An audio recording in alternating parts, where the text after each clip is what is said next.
guys, mukhang ruin bumanat sa atin, hindi ulang. Ito na, wala na. Ay, Queen Dory guys. Queen Dory din ako. Queen Dory guys, kaya lang maliit. So, Queen Dory din ako oh. Queen Dory din ako. Patas na kami guys, ito na. So, Queen Dory din ako. Di ganong kalaki yan guys, oh, pero Queen Dory siya. Uy, ang likod. Hindi ganong kalaki pero Queen Dory siya guys. Oh. Kapal na rin ng Queen Dory dito, kaya hindi pa ganong kalaki yan guys. No? Ano? Yung kasi kanila, ewan ko lang kung gaano kalaki. Ano, Queen Dory.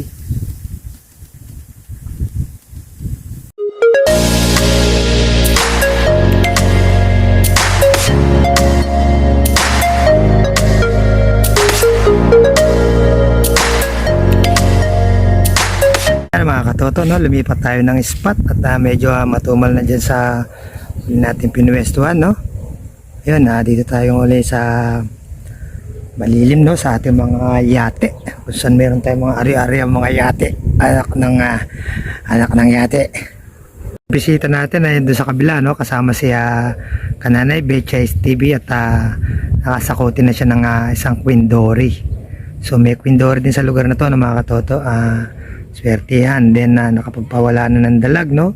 Hindi natin na-shoot na maayos kasi nasa kabila sila, tayo dito sa may another side. So magkalabang kami ng side by side. Guys, bagay na bagay dito yung gamit natin taw-taon. Ito, ating single rod, no? Makikita tayo sa dito. So ito kasalukuyan binabakpakan yung nasa megana natin, yung natin reel natin, no? Sila dun sa kabila, yun. Cover door sila sa kabila. Target nila is yung malalaki, so tayo ayungin. Ayungin tayo guys. Ayungin tayo ngayon.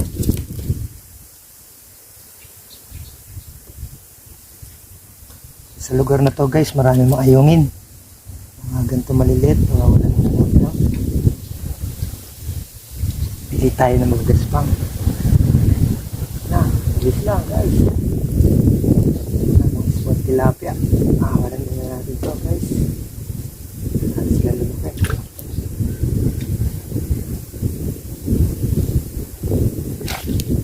Target natin yan sa ayungin. Mas ano natin siya, priority, no? Daming isda dito ngayon guys, no? Medyo ilan, no? Gutom yung mga isda.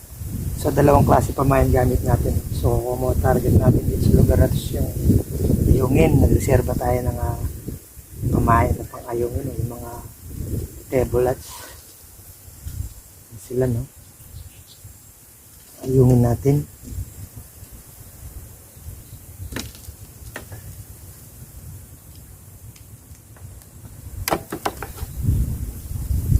Marami namang isda dito guys, bawalan muna natin itong pararak na po, no?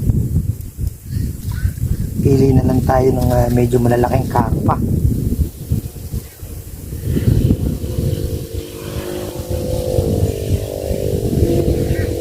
Target talaga na yung malalaki, kaya natin sila sa kabila, no? So, may agos doon. So si Kuya Toto Layog naman is yung dala niya is mga malalakas naman yung dala ng mga pamilya, no? Titibay yung mga tayali niya.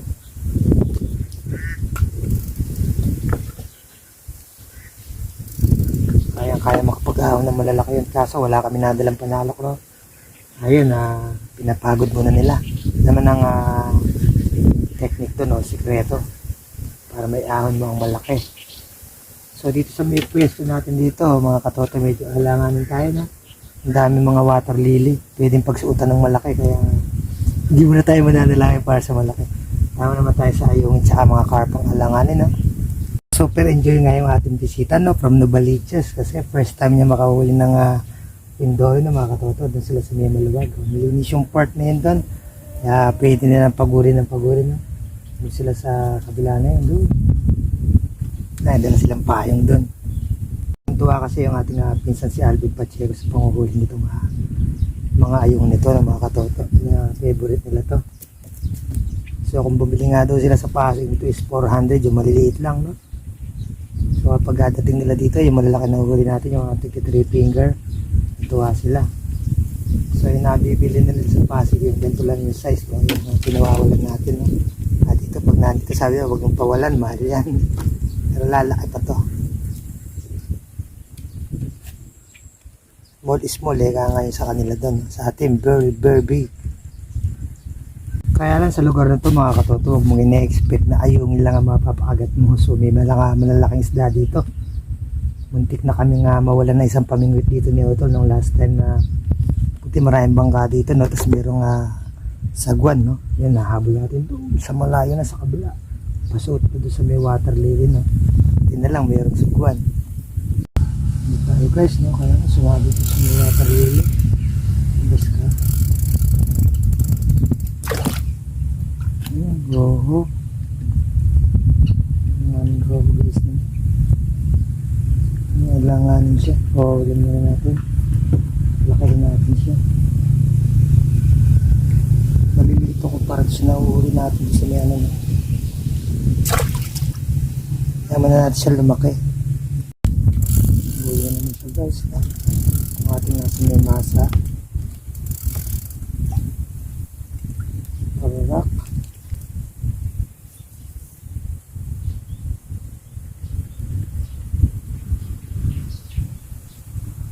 Naman na natin to.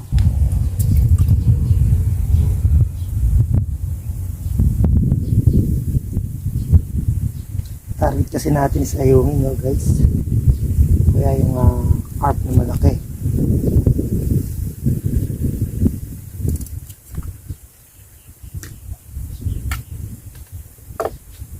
Kasi may pili tayo ng isda.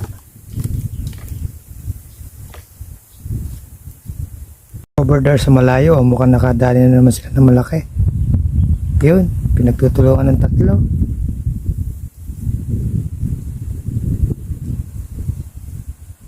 Ayun, yuko yung pamingwit. Ina.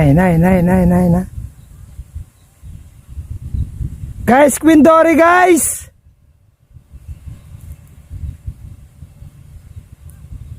Malaki! Queen Dory! Okay, nakadalawang Queen Dory na siya guys. Enjoy yung bisita natin guys, no? Hindi sila sa may kabila. Nakadalawang Queen Dory na siya. So kahit mainit doon, siksikan sila sa isang payong. Nakawala daw init pagka nakakahuli ng malalaki. Galing pa ng Novaliches mga katoto para lang mag-fishing. Yan ang eka nga hindi kayang bayaran yung kaligayang napipil pagka yung ganun kakuha ng malalaki, no? Hindi mo mababayaran yung tuwat saya, excitement. Yan ang ano natin ang mga angler, no, na hindi na nila maintindihan nila bakit gagastos pa kayo ng malaki, pwede mo kayong bumili sa palengke. So laging ganoon sinasabi nila, hindi nila alam yung adrenaline rush pag humuli ka ng malaki. So isa pa nga kasama nating angler, si Baby Boy, yung laging kasama ni kananay, ni Betchay TV. Sabi nung pag bumibili siya ng pizza, alam mo itong pizza, pumamahin po sa isda, mamimingwit ako. Sabi, at di ka na lang bumili ng tilapia, sabi nung tendero na pizza, sabi niya, 6 na hektarya po yung fish pond ko, bakit po ako bibili ng tilapia? So ano lang mga katoto, hobby lang siya, libangan, gano'n, pang stress reliever. Pero masaya. Try nyo po. Ang makulit na roho na namang maliliit. So pag maliliit lang po, wala lang natin sila guys, lumalaki kasi ito na hanggang 7 kilo. Kaya na natin sila lumaki. Saka na lang natin sila harvestin pag malalaki na.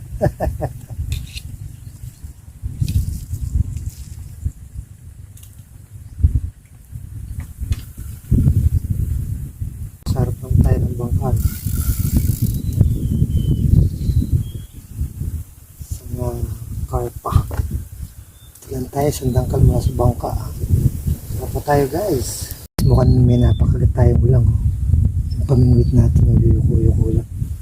Yun ang indication na ulang siya guys, no? Laking hipon. Hintayin natin siya magpapalag. Yun na. Huli na guys, ulang to. Ulang to guys. Ulang to guys. Guys, diba? Yun ang ano guys, pagka yung kagat niya ganun, yung nahatak lang palubog na ganun, ganyan to siya oh. Lang siya no. Yan, ay suubunan niya no. Be careful lang kayo sa pag ano nito, pag ipit. Yan no. Ano siya, puruan na natin siya guys. Dito lang sa may gilid no. Buti nga napakaramdaman natin siya para na ano natin. Diyan lang siya sa gawin na yun no. Malapit lang. Sana may kasama pa to guys. Tinuli natin siya yung umang. So naramdaman natin siya no. Yuko lang na ganun guys. Yan. Kaganito malalambot yung mga rod mo at yumuyuko lang siyang ganun. Wala siyang hatak na ganun. Yung yuko lang siyang umahatak na ganun guys. Sigurado ulang yan. Ulang na to guys. Ano to, babae siya no. Dahil may maiksing ipit nito. Yung lalaki nito mahaba ng kulang isang di pa yung ipit nito no. Nagkakaroon na ng lupot. So ito babae to. So pwede natin siyang kunin. Wala pa siyang itlog no. Pero kung may itlog to, pawawalan natin siya. Nare-release natin siya para dumami. So wala naman siyang itlog no. Yung mga lalaki nito mahaba yung ipit. Ito meron tayong ano, pang sabaw. So last time dito mga katoto, dun tayo sa kabila, muntik tayo nakadalawa. Isa lang naahon natin si Kananay, nakaisa rin no. Tapos yung ibang inabutan natin dito nakahuli. So marami yung mga ulang dito kasi galing running water to, galing ilog guys no. Ayan, pinangugaran ng ano. Marami tayo nahuhuli, mga ganito kaliliit pa lang mga hipon. So ang target dito, masarap dito yung malalaki.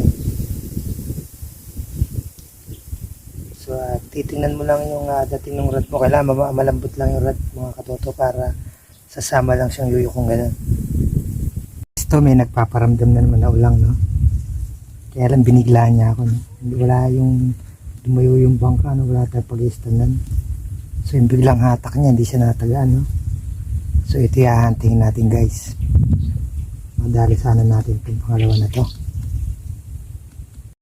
Sumisigaw sa kabila, ulang din daw nahuli. Malaki! Malaki din daw yung ulang nila. Yan guys, dalawa rin na ulang sa araw na to. Check natin mamaya pagbalik nila.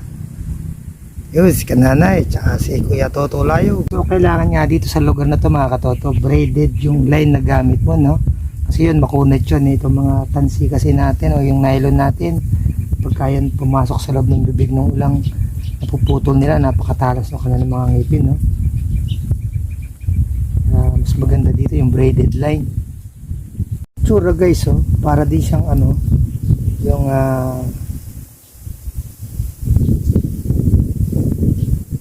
para din siya yung ano, yung tawag dito natin, yung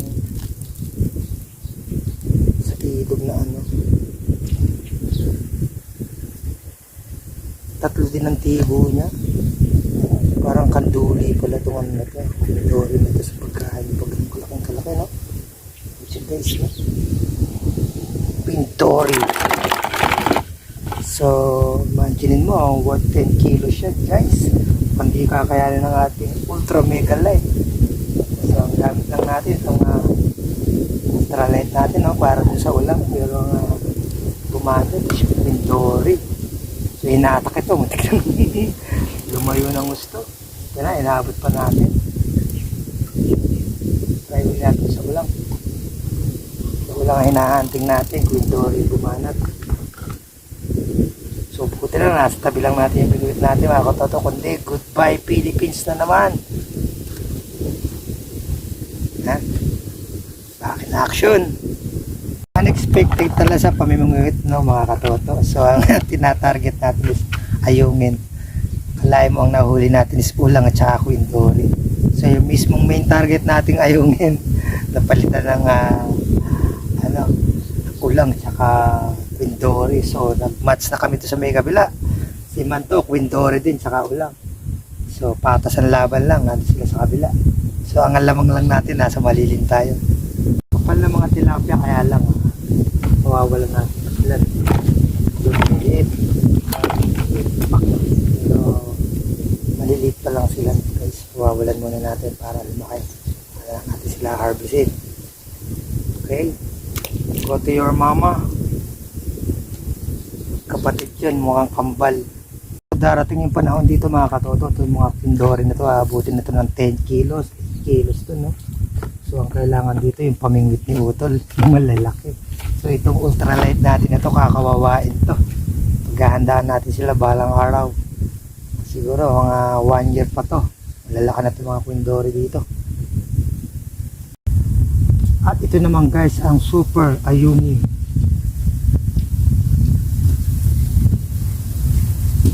Yan guys, ayungin to guys. Yung mga inaabot ng 500 ng kilo. At medyo inalad yung isa natin sa ulang. So ipinain natin sa ulang guys. Yung push yung taga na sinasabi ko guys. So, putol. Dali na tayo ng ulang. Pag yung kukunin na yung guys, hinihintay lang natin siyang pumalag, no? Problema, natangay na pala niya yung ating hook. Ayan, no? Dalawa yung hook natin, ubos.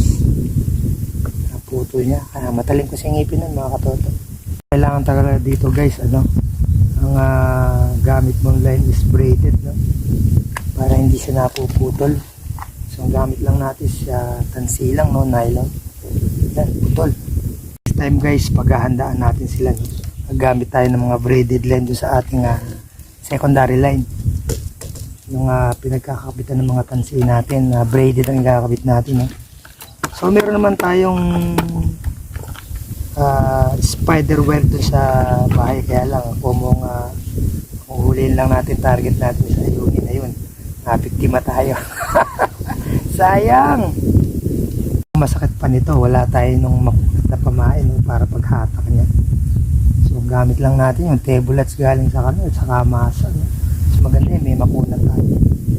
Tatry tayo ng isda, maghihiwa tayo ng isda guys, may papain natin.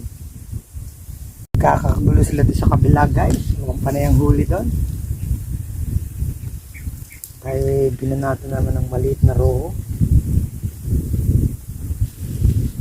So buti na lang malilito, kung hindi lagi lumilipad yung pagbuti. So pawalan lang natin sila guys, no? Saan mo? So yun, pinahina na natin ng isda yung natin guys, no? Humiwa tayo dito ng isda, pinahin na natin doon para sa ating hipon. Sana balikan niya, no? Pain na siyang dalawang taga sa bibig. Sana bumalik pa siya. So pagka ganitong tansi ang gamit mo guys, pagka may ulang, dapat attentive ka, no? Kung nagsabay sila nung ayungin, no? Hindi natin siya nabantayan. Hindi natin alam pa rin uunahin natin. Isang malaking ayungin. Kaso yung ulang, nakagit niyan. Ito niya yung dalawang taga. Masaklap guys, no? Saksagan ng bakbakan, biglang nagkaroon ng pagsama ng panahon, no? Ayan, nagbabadya yung isang malakas na ulan. Sila kananay nagpack up na sa kabila. So pagtawid nun, uwian na, no? Sige lang natin mga huli nila. Hindi ko pa nakahuli yung pangalawang para mabawi ko yung taga. Nagpack up na sila dito sa kabila. Hintayin na natin sila dito, no? Mag-pack up na rin tayo guys. Yan na yung tropa natin guys, pakirap na sila. Mga magandang ngiti. Sisipag-pack up na, sakay na sila ng bangka. Ito masakit guys, yung sinakyan nilang bangka yung may butas. Kapit sa tenga! Lumubog yung bangka, wag bitawan yung huli.